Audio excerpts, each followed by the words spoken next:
Everyone welcome back to in depth C T 360 learning. और आज हमारा डे 5 जिसमें हम chemistry C T U G के लिए सारे चैप्टर्स कर रहे हैं, जिसमें हम 50 क्वेश्चंस ईच चैप्टर कवर कर रहे हैं। राइट।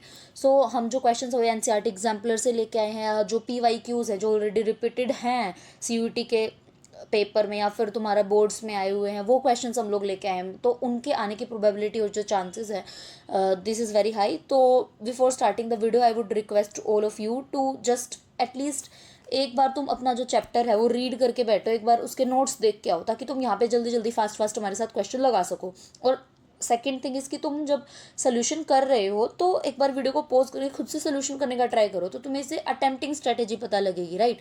और बाकी तुम बिल्कुल टेंशन फ्री होके आओ, क्योंकि हम लोग इतना इनफ करा रहे हैं कि यहाँ से तुम्हें डायरेक्ट क्वेश्चन सीयूटी के तुम्हारे पेपर में दिख जाएंगे। ठीक है। तो तुम्हारा जो काम है वो बस इतना है कि आओ, बैठो, पढ़ो, सीरियस होके पढ़ो, दैट्स इट। बाकी तुम्हें अच्छा कॉलेज दिलाने की रिस्पॉन्सिबिलिटी हमारी है। तो चलो स्टार्ट करते हैं with our question number 1, which is a graph of volume of hydrogen release versus time of the reaction. ये रिएक्शन है, फिगर में दे रखा है, mark the correct option. Average rate up to 40 second दे रखा है। ठीक है। सो एवरेज रेट किसका पूछ रखा है? अपना 40 सेकेंड पे पूछ रखा है। ठीक है। तो एवरेज रेट कितना होगा? तो average is basically the sum. Okay, जो 40 जिसके बीच उसमें आ रहा होगा, तो तुम्हें दिख रहा होगा कि 40 को 3 लाइन कॉन्साइड कर रही है, V1 वाली, V2 वाली और V3 वाली। तो it would simply be equal to V2 minus V1 divided by 40 minus 0। समझ आ रहा होगा वट आई एम डूइंग। ठीक है।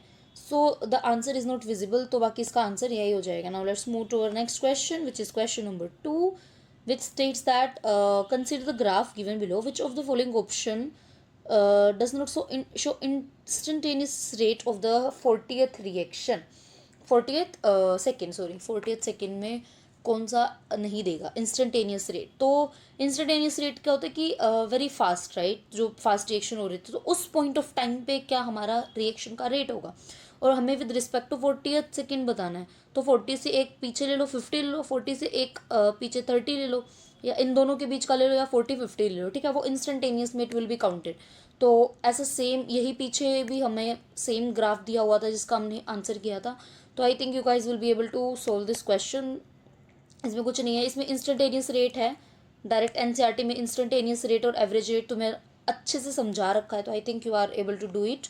Now the next question is which of the following expression is correct for the rate of reaction given below. Okay, so मैं तुम्हें ना इस question के थ्रू कंप्लीट बता देती हूँ कि मतलब होता क्या है। ठीक है। बेसिकली सो इसमें जो हमारा रेट ऑफ रिएक्शन है, रेट ऑफ रिएक्शन की एक्सप्रेशन बता देती हूँ कि कैसे लिखी जाती है। ओके, तो यहाँ से शुरू करते हैं। रेट ऑफ रिएक्शन की जो एक्सप्रेशन है वो कैसे लिखी जाएगी? तो रेट ऑफ रिएक्शन जो हमारे रिएक्टेंट में आते हैं वहाँ पे नेगेटिव साइन लगा दो, उसको इसको स्टोइकोमेट्रिक कोफिशिएंट से डिवाइड कर दो। ठीक है। डेल ब्रोमीन नेगेटिव है, divided by del t which is equal to minus, again इसका कुछ नहीं है तो 1 लिख दो। इसके आगे bromine 3 negative divided by del t, यहाँ पे भी डेल लगा लो, और हमारा -1/6 H positive divided by del t, यहाँ पे भी डेल टी। ये रिएक्टेंट की टर्म्स में होगा और प्रोडक्ट की टर्म में इक्वल टू 1/3 डेल ब्रोमीन 2 दे रखा है, और del t which is equal to 1/3। Product में हमेशा पॉजिटिव लगता है, right, H2 del H2O divided by del t. ना ये ऐसे हम लोग रेट ऑफ रिएक्शन लिखते हैं। ठीक है। तो अब हमारे इसमें ब्रोमीन की टर्म्स में पूछ रखा है, और दूसरा हमारे से पूछ रखा है ब्रोमीन एंड H पॉजिटिव की टर्म्स में। तो ब्रोमीन और H पॉजिटिव किसी की भी टर्म्स में पूछ लेना, we will be able to write the expression. ठीक है। तो हम ब्रोमीन और इसकी टर्म्स में लिख रहे हैं, दैट इज ये हो जाएगा अपना divided by del t which is equal to H positive है, ये 5 ऊपर चला जाएगा, negative -5 negative negative 6 del H positive divided by del t. Negative से नेगेटिव कैंसिल, तो del bromine negative, okay just write it neatly. So del bromine negative del t which is equal to 5/6 del H positive divided by del t. Okay, so I think this is also not visible. So ये इसका answer हो जाएगा। तो मैं किसी की भी term में पूछ लेना, you are able to solve it. तो इस क्वेश्चन को रखने का मोटो यही था कि तुम्हें रेट ऑफ रिएक्शन की जो एक्सप्रेशन है तुम्हें सिंपली वो लिखनी आ जाए। ठीक है। Now let's move to next question, question number 4, consider reaction A to B, कोई रिएक्शन हो रही है। ठीक है। रिएक्टेंट और प्रोडक्ट की कंसंट्रेशन वेरी कैसे करिए? एक्सपोनेंशियली। तो ऐसे या ऐसे करेगी, एक्सपोनेंशियल कर्व ऐसे ही होता है। तो which of the following figure correctly describe the change of concentration of reactant and product with time. Okay, so ये तो बहुत ईजी क्वेश्चन दे दिया, like according to me this is very easy, ठीक है, क्योंकि एनसीईआरटी में डायरेक्ट इसका दिया हुआ है, क्या दिया हुआ है, अब इसने इन्होंने क्या बोला कि एक्सपोनेंशियल रेट है, राइट, एक्सपोनेंशियल रेट है तो ऐसे इंक्रीज करेगा और ऐसे ही ये डिक्रीज करेगा। डिक्रीज क्या करेगा विद टाइम रिएक्टेंट, इंक्रीज क्या करेगा विद टाइम प्रोडक्ट, प्रोडक्ट दे रखा है बी, रिएक्टेंट दे रखा है ए, सिंपल। तो this is the correct graph. तो इसका जो आंसर हो जाएगा वो है ओके बी हो जाएगा। अब तुम देखोगे कि देखो ये तो स्ट्रेट है तो गलत, ये भी गलत हो जाएगा, तुम इन दोनों में कंफ्यूज होगे, ठीक है, इन दोनों में तुम कंफ्यूज होना ही है। क्यों नहीं होना, तुम ये चीज़ देखो कि यहाँ पे ना एक स्टेट ऑफ इक्विलिब्रियम आ जाता है, राइट, और तुम देखोगे कि ये ज़्यादा जल्दी मतलब डिक्रीज कर रहा है, फिर ये ऐसे थोड़ा ऊपर जा रहा है, ठीक है, बाकी थोड़ा सा सिमिलर सा ही दे रखा है, तो इसमें कंफ्यूज होने के चांसेस तो हैं। बट तुम ये चीज़ देखो, इस गैप से तुम पहचान सकते हो इजीली, ओ हट गया, ठीक है, इस गैप से तुम पहचान सकते हो दिस गैप। नाउ इसका जो करेक्ट आंसर है वो हो जाएगा अपना बी। Now let's move to next question which is question number 5। The rate of chemical reaction increase as the rate, okay, rate of reaction is directly proportional to concentration of reactant, ठीक है। मान लो कोई भी रिएक्शन हो रही है, suppose A to be कोई reaction हो रही है ए टू बी, तो उसका आर ओ आर कैसे लिखोगे, के into reactant, right. So the rate of chemical reaction increases reaction proceeds. Rate of reaction increase होता है क्या, देखो विद टाइम क्या होगा, विद टाइम क्या होगा अपना जो विद टाइम जो रिएक्टेंट की अपनी जो कंसंट्रेशन है वो क्या होगी, डिक्रीज होगी। अब रिएक्टेंट की concentration directly proportional to rate of reaction है, तो rate of reaction with time भी तो डिक्रीज होना चाहिए ना, तो increase as the reaction proceeds, very wrong, decrease as the reaction proceeds, very मतलब ठीक है। में इंक्रीज और डिक्रीज रिएक्शन में वे का कुछ चक्कर नहीं होता केमिकल रिएक्शन में, ठीक है, remains constant as the reaction proceeds, constant रहता है क्या, नहीं। तो जो इसका करेक्ट आंसर हो जाएगा वो क्या हो जाएगा अपना, इसका जो करेक्ट आंसर हो जाएगा that would be equal to decrease as the reaction proceeds, B option हो जाएगा, ठीक है।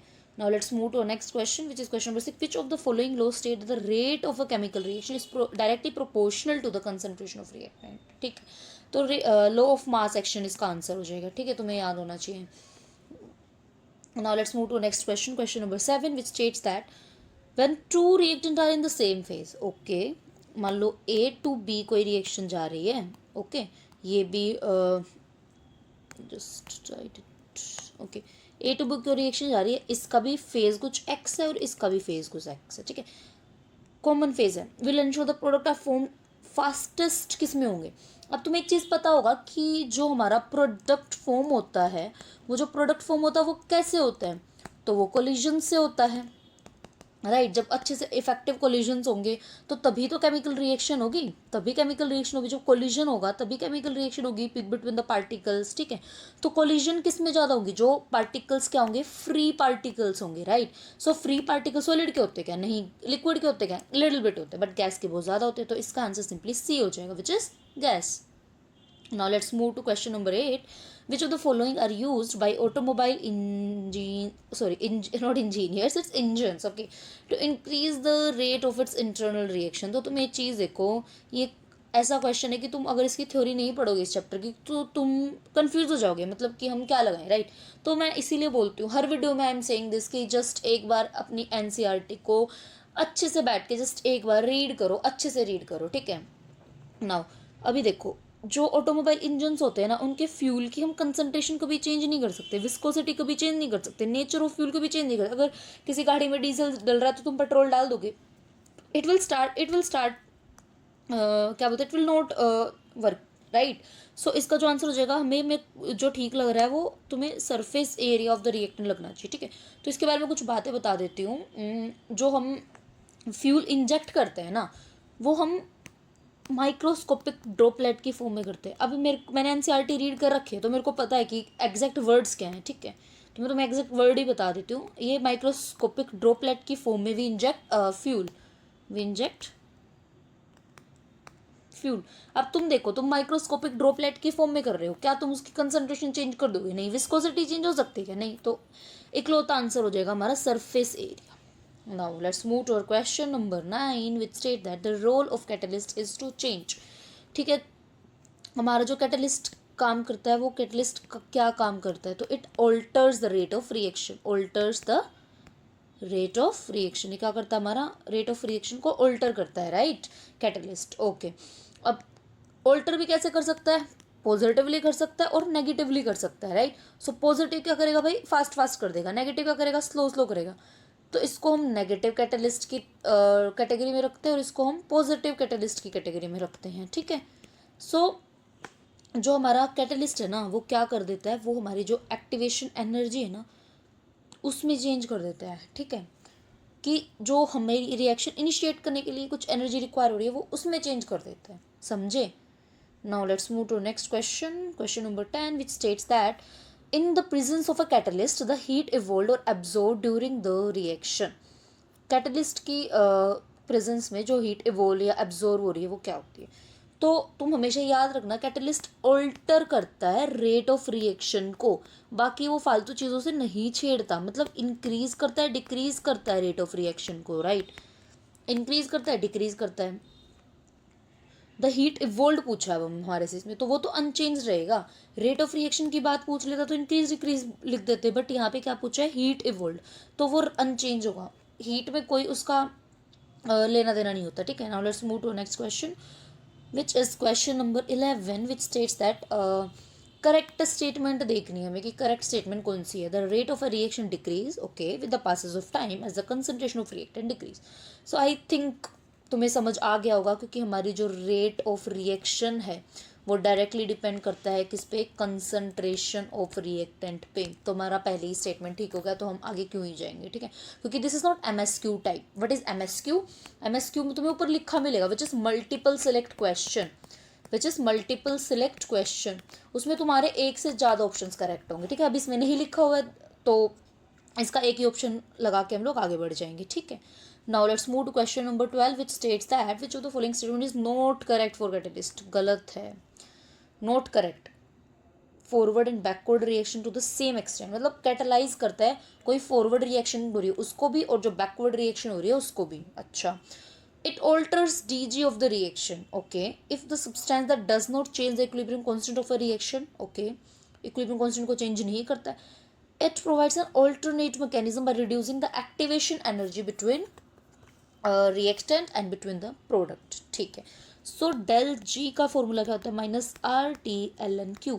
सो रिएक्शन कोफिशिएंट की बात करते हैं हम, इसमें रिएक्शन कोफिशिएंट की बात करते हैं तो इसमें कैटलिस्ट का कोई रोल होगा ही नहीं, राइट। सो इसका जो आंसर हो जाएगा वो आंसर नंबर बी हो जाएगा, it altars the TG of the reaction. ये गलत है, नहीं करता। क्यों नहीं करता, क्योंकि रिएक्शन कोशेंट इन्वॉल्व है, बिकॉज रेशो इन्वॉल्व है, राइट। तो रेशो अगर इन्वॉल्व है तो अल्टर भी करेगा, तो सेम, अगर आगे बढ़ा रहा है तो पीछे कम कर रहा है तो वो रेशो होगा वो सेम हो जाएगा, इक्वलाइज हो जाएगा, ठीक है। Now let's move to question number 13 which states that which of the following is not the direct factor affecting the rate of reaction। Temperature करता है क्या, मैं बोलूँगी यस करता है। कैटलिस्ट करता है क्या, अभी तो हम इतनी गाते आ रहे हैं तो वो भी करता है, ठीक है भाई। ऑर्डर ऑफ रिएक्शन करते हैं क्या, हाँ वो भी करता है। मोलिकुलरिटी करता है क्या, ये नहीं करता, ठीक है। क्यों नहीं करता, क्योंकि मोलिकुलरिटी कॉम्प्लेक्स रिएक्शंस के लिए होती है। सो नंबर ऑफ, इसमें क्या होता है मोलिकुलरिटी में, जो हमारे एटम्स होते हैं और आयंस होते हैं वो एक दूसरे से कोलाइड करते हैं, ठीक है। बाकी मोलिकुलरिटी और ऑर्डर का जो डिफरेंस है वो तुम्हें एनसीईआरटी की समरी पेज पे दिया हुआ है पीछे, वहाँ से तुम एक बार रीड कर लेना, okay. Now let's move to next question, question number 14 which states that which of the following will lead to an increase in rate of reaction. Decrease in temperature नहीं, decrease in concentration of reactant. अगर तुम reactant की concentration ही कम कर दोगे तो rate of reaction तो वो भी तो डिक्रीज होगा, तो ये भी गलत है। Addition of catalyst it increases the rate of reaction, yes. Addition of inhibitor, inhibitor मतलब नेगेटिव कैटलिस्ट लेके चलो तो ये तो रेट ऑफ रिएक्शन को डिक्रीज कर देगा इनहिबिटर, तो इसका आंसर हो जाएगा सी। Now let's move to question number 15 which states that for a zero order reaction the slope in the plot of r versus time, ठीक है। zero order reaction क्या होती है, final minus initial is equal to minus K T, R is equal to minus K T plus R naught which is equal to Y is equal to M X plus C. Now let's just draw the graph. अब तुम्हें दिख रहा होगा कि negative slope है, slope would be equal to minus K और are और T के बीच में ग्राफ है और सी की वैल्यू आर नोट हो जाएगी, ठीक है। सो इसकी जो स्लोप की वैल्यू है, जब आर और टी का ग्राफ बनाएंगे तो जो इसकी स्लोप की वैल्यू है that would be equal to minus K. तो तुम्हारे से ये ग्राफ पूछ लेगा, मैंने तुम्हें क्वेश्चन नंबर फर्स्ट में, क्वेश्चन नंबर सेकंड में ग्राफ दिया है, एक एवरेज का दिया, एक इंस्टेंटेनियस का दिया, राइट। अब ये ग्राफ आ गया कि इक्वेशन से related, first order of reaction से कुछ भी ग्राफ पूछवा लेगा, पूछ लेगा किसी भी चीज़ के बीच में, रेट ऑफ रिएक्शन के बीच में लिख दो या सिंपली इसी के बीच में लिख दो, किसी के भी बीच में वो ग्राफ तुम्हें पूछ सकता है। तुम्हें ग्राफ आना चाहिए, इसकी इक्वेशन अच्छे से आनी चाहिए, ठीक है। Now let's move to next question which is question number 16। What happens to the value of del G when a catalyst is added to it. ये सेम क्वेश्चन हम कर के मतलब पीछे आ चुके हैं, जिसमें इनकरेक्ट पूछा था, तो अनचेंज ही रहता है इसका, तो it remains unchange.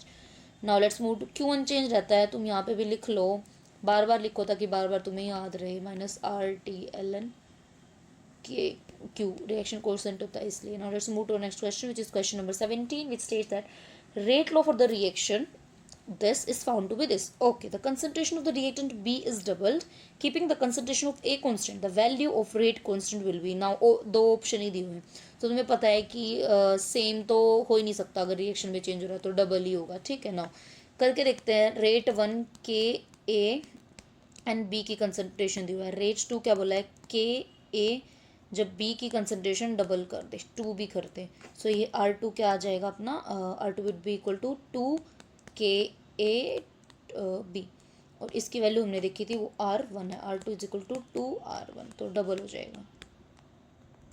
Let's move to next question which is question number 18 which states that, हाँ और मैं तुम्हें बता देती हूँ ये MSQ है। Now rate can not be determine from balanced chemical equation if, कब किसी बैलेंस्ड इक्वेशन से रेट डिटरमाइन नहीं किया जा सकता। रिवर्स रिएक्शन कुछ इन्वॉल्व हो रही है उसमें रेट तुम डिटरमाइन कर लोगे, नहीं कर सकते। It is an elementary reaction का हम किसी हद तक कर सकते हैं, it is a sequence of elementary reaction नहीं कर सकते।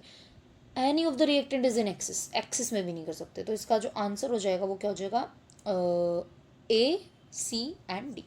Now let's move to question number 19. For a reaction A plus B gives out C, the experimental rate law is found to be this. Okay, find the rate of the reaction when A is equal to इतना, B is equal to इतना, के सब कुछ तुम्हें थाली में परोस के दे रहा है। वो तुम्हें बोल रहा है कि तुम बस इस, मैंने तुम्हें फॉर्मूला भी दे दिया, तुम फॉर्मूले में वैल्यू रखो, मेरे को आंसर बताओ। के की वैल्यू कितनी दी, 0.03, ए की वैल्यू कितनी दी, 0.5 raise to the power 1, B की वैल्यू कितनी दी, 0.1, और बी की ये क्या है, हाफ है, तो जस्ट कैलकुलेट इट। तो जो भी तुम्हें आंसर आए वो तुम कर मतलब इसमें डाल देना, और कमेंट ज़रूर करना, ठीक है। आंसर इसका हम कमेंट करो तुम सारे।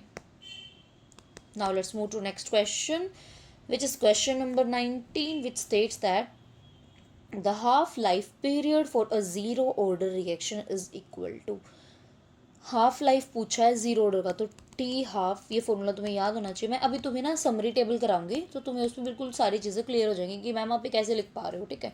सो T half is equal to A naught divided by 2 के, तो कौन ए नोट की जगह आर नोट लिख लो, तुम कुछ भी लिख लो, वो तो तुम्हारे ऊपर डिपेंड करता है कि तुम किस चीज़ से डिनोट कर रहे हो, राइट। तो आर नोट डिवाइडेड बाई 2 के, D option. Now let's move to our next question which is question number 21. For the reaction A plus water product, find the rate of the reaction when A is इतना और B is इतना, सब कुछ दे दिया है इसने, water axis में मान के चलते हैं, तो जो हमारा रेट है वो के ए आ जाएगा विच इज़ इक्वल टू के की वैल्यू 0.02, ए की value 0.75, just calculated and solve it, ठीक है। इसमें कोई बड़ी बात नहीं है, जस्ट वैल्यू रखनी है, कैलकुलेट करनी है, तुम्हें पता भी लग रहा होगा। 75 से करेंगे तो 15 के कुछ करीब आंसर आएगा, ठीक है। तो 15 दिख रहा है, हाँ ये दिख रहा है, तो I think answer number C हो जाएगा। इसको भी तुम अच्छे से सोल्व करना, it is very easy. Now let's move to our question number 22 which state as zero order reaction is 25% completed in 50 second. 25% है ना, वो कंप्लीट हो गई है, ठीक है। तो बच्ची कितनी है, 0.25% को हम क्या लिख सकते हैं, 0.25 लिख सकते हैं, राइट। तो वो कंप्लीट हो चुकी है, तो इसका तो हमें मतलब कंप्लीट हो चुकी है वो, राइट। तो सबसे पहले जीरो ऑर्डर रिएक्शन दे रखे हमें, तो जीरो ऑर्डर की हम इक्वेशन लिखेंगे that is final minus initial is equal to minus K T, यही होती है। नाउ कितनी कंप्लीट हो चुकी है, 0.25, तो बच्ची कितनी है, फाइनल कितना बचा है, 100 में से 25% माइनस कर देंगे, परसेंट, तो ये 0.75 समथिंग आएगा, ठीक है। दिस इज सॉरी एग्जैक्ट आएगा। सो 0.75 ए नॉट, क्योंकि इनिशियल्स की ही बची हुई है, A naught is equal to minus K T simple, ठीक है। और ये जो ए नोट है ना हमारा ये क्या है, दिस इज़ इन 100, मैं लिख लेती हूँ, क्योंकि तुम मैंने ए नोट डायरेक्ट लिख दिया तो you guys will be little bit confused. Okay, so this would be equal to 0.100 A naught, right. तो इसकी वैल्यू 0.25 आ जाएगी, which is equal to minus K T, ठीक है। सो के से K would be cancel out, sorry A naught हम भूल गए, सॉरी माई मिस्टेक। नाउ अभी क्या होगा, के की वैल्यू क्या आ जाएगी, 0.25 divide A naught divided by T, हमें यही चाहिए थी। अब इसने पूछा how much time it will take for 50% completion, फिर वही 50% कंप्लीट हो चुकी है, तो 0.50 ए नोट माइनस 100 में से, तो 100 को भी हम पॉइंट के फॉर्म में लिखेंगे। So 0.100 A naught which is equal to अपना यहाँ पे लिख लो T75 कंप्लीट 25% 30 सेकेंड्स में, ओके। सो यहाँ पे तुम्हें 30 वैल्यू दी है, इसकी वैल्यू तुम्हें आंसर मतलब दिया है, दैट इज़ 30, ठीक है। सो यहाँ पे टी किसका कैलकुलेट करना है, इज इक्वल टू के टी 50%, सॉरी, ठीक है। तो के यहाँ से आ जाएगा, इसको माइनस करेंगे 0.50 ए नोट, और T75% would be equal two divided by के, तो 0.50 ए नोट, के की वैल्यू 0.250 ए नोट, और ये ऊपर चला जाएगा 30, T75, तो तुम्हें दिख रहा होगा ये 2 पे कैंसिल होगा, तो 60 सेकेंड्स इसका आंसर आ जाएगा, ठीक है। इसका आंसर आ जाएगा 60 सेकेंड, ठीक है। तो इसका answer is B. Now let's move to our next question, sorry D है इसका आंसर, सॉरी बी कंफ्यूज है, 60 सेकेंड है, okay. Now let's move to question number 23 which states that consider first order reaction, क्या बोला इसने, first order reaction बोला, ये कुछ ऐसा दे रहा है, ठीक है।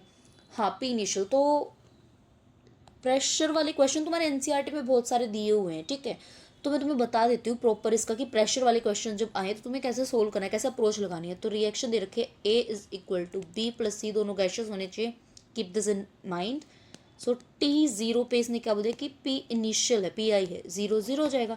एट टी समटाइम टी मान लेते हैं, तो उस पर क्या हो जाएगा, इसमें से कुछ एक्स माइनस और इसमें कुछ एक्स बनेगा और इसमें भी कुछ एक्स बनेगा। सो बोल रहे हो कि पी टोटल क्या हो जाएगा, P initial minus X plus X plus X, X से X cancel, which is equal to P initial plus X. Clear. Now first order reaction इन्होंने क्लियर कर दी, तो फर्स्ट ऑर्डर की जो हमारी इक्वेशन वो होती है, क्या होती है, 2.303 T log P initial divided by P initial minus what x. समझ आया ये कैसे लिखा मैंने, initial divided by final. Now x की वैल्यू क्या हो जाएगी, एक्स की वैल्यू इस इक्वेशन से, just let me just write it, क्योंकि नहीं तो तुम भूल जाओगे कि कौन सा स्टेप कहाँ कराया था। सो एक्स की वैल्यू यहाँ से क्या हो जाएगी, P T minus P I, यहाँ पे रख देंगे। सो क्या हो जाएगा, K is equal to 2.303 T log P I minus P T plus P I, ठीक है, अंदर जाके। सो ये 2 टाइम्स होगा, तो के की वैल्यू क्या आ जाएगी, 2.303 T log P I divided by 2 P I minus P total, ठीक। Let's move to next question which is question number 24 which state the rate constant of a reaction is 0.01 second inverse. अब इसमें second inverse दिया तो तुम्हें पता लग रहा होगा कि ये फर्स्ट ऑर्डर की रिएक्शन है, राइट। फर्स्ट ऑर्डर की रिएक्शन का क्या फॉर्मूला होता था, K is equal to 2.303 T log final by initial, right. तो अभी इसमें क्या दे रखा है, how much time does it take for 2.4 mole per litre concentration of reactant to reduce to 0.3।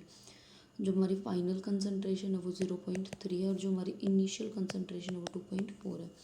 So we just have to put the formula 2.303 की value 0.01 second inverse लो, initial concentration 2.4 and final concentration 0.3। तो आप इसको भी एक बार solve करके देखोगे, this is your homework question and answer आप इसका कमेंट में लिखेंगे, right. Now let's move to next question which is the very last question. We stated how much time does it take for the reactant to reduce 3/4 of its initial concentration. First order, ये भी first order का ही question है, तो I hope आप इसको ये formula लगा के कर सकते हैं कि इज इक्वल 2.303 डिवाइडेड बाई में T log initial by final. Just wait, आपको फॉर्मूला भी बता देती हूँ। That is log final minus log initial is equal to minus kt. So log a divided by a naught is equal to minus 1 by 2.303 kt। ये नीचे आ जाएगा कि हमने log बेस 10 वाले में कन्वर्ट किया, राइट। नाउ अब माइनस है तो log initial by final is equal to 1 by 2.303 kt। Okay, सो अगर इसकी फॉर्म में लिखना चाहूँ तो k इज़ इक्वल टू 2.303 ऊपर t नीचे log initial by final, right. तो चाहे तो ये फॉर्मूला लिख लो, अगर ये लिख रहे हो तो इसके यहाँ पे नेगेटिव आ जाएगा। और same in this formula also what I have written a by में a divided by a naught, इसमें भी यहाँ पे मतलब बेसिकली नेगेटिव साइन आ जाता है यहाँ पे, ठीक है। या फिर तुम इसको सिंपल ऐसा भी लिख सकते हो, अगर तुम नेगेटिव साइन ना लगाना चाहो। 2.303 लॉग, मैं just change the colour, initial by में फाइनल, ठीक है। Now does it take for 2.4 concentration factor to reduce to 0.3? okay, so this is final concentration और this is initial concentration, तो we have written the values exactly, but हमने ये formula थोड़ा गलत कर दिया था, ठीक है। So this is the answer, ठीक है। इनिशियल बाई फाइनल, अगर फाइनल बाई इनिशियल करते हो तो नेगेटिव साइन लगाना पड़ेगा, राइट। नाउ इसी के साथ हमारी केमिकल काइनेटिक्स की फर्स्ट वीडियो कंप्लीट होती है। और for any kind of further update या आपको किसी भी चीज़ पे कोई क्वेरी आते हैं तो you can post on Instagram, Telegram channel और व्हाट्सएप चैनल। आप सब हमारा व्हाट्सएप ग्रुप चैनल लिंक हम डिस्क्रिप्शन में दे देंगे, ज्वाइन कर लीजिए। टेलीग्राम का भी लिंक मिल जाएगा, इंस्टाग्राम का भी लिंक मिल जाएगा, ताकि आपको टाइमली अपडेट्स मिलती रहे कि क्या चल रहा है और कौन सी वीडियो कब आने वाली है। और don't forget to share, subscribe our channel.